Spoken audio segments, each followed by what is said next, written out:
बिस्मिल्लाहिर्रहमानिर्रहीम।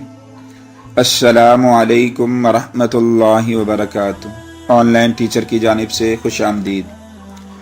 तारीख मौजज़ों से भरी पड़ी है, लेकिन हालिया दिनों में एक वाक़या मिस्र में ऐसा पेश आया जिसको सुनकर आप हैरान परेशान रह जाएंगे कि ऐसा कैसे हो सकता है।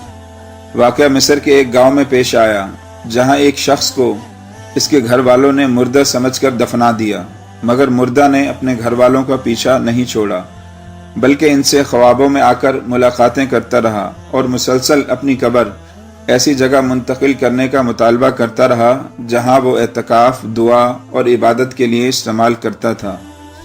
मुसलसल ख्वाबों में आकर कब्र मुंतकिली पर मोहम्मद अब्दुल वहाब मुस्तफ़ी की कब्र कुशाई और मुंतकिली के लिए अदालत से राब्ते किए गए, जिस पर इजाज़त मिलने की सूरत में जब कब्र कुशाई की गई तो सब मैयत को देखकर हैरान हो गए। मैयत की हालत ऐसी थी जैसे अभी तदफीन की गई हो।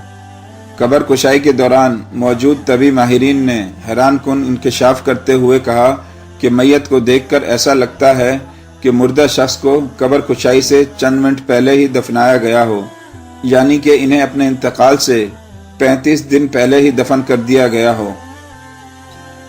जज ने भी हालिया कब्र कुशाई के वाक़े की तस्दीक करते हुए कहा कि तदफीन के वक्त मरहूम के लिए बड़ा एहतमाम किया गया और एक इबादत गुजार और नेक इंसान ख्याल किए जाते थे।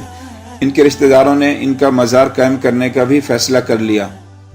इस हवाले से एक और वाक़या कारनीन की नज़र करता हूँ। अल्लाह ताला के नेक बंदों के लिए दुनिया से चले जाने के बाद भी कुछ ऐसे वाक़यात ज़ाहिर होते हैं जो लोगों के अल्लाह पाक और यौम हिसाब पर ईमान की मजबूती का बायस बनते हैं। ऐसा ही एक वाक़या कराची में पेश आया, जहां एक माह कबल बनी कब्र से रात गए कुरान पाक की तिलावत और अल्लाह के विरद की आवाज़ें आती थी। अब 60 बरस से इस कब्रिस्तान में काम करने वाले गोरकन ने बताया कि चंद रोज कबल रात गए कब्रिस्तान का चक्कर लगा रहा था कि एक नई कब्र से पहले तिलावत कुरान पाक की आवाज़ें आई, फिर अल्लाह का विरद बुलंद हुआ।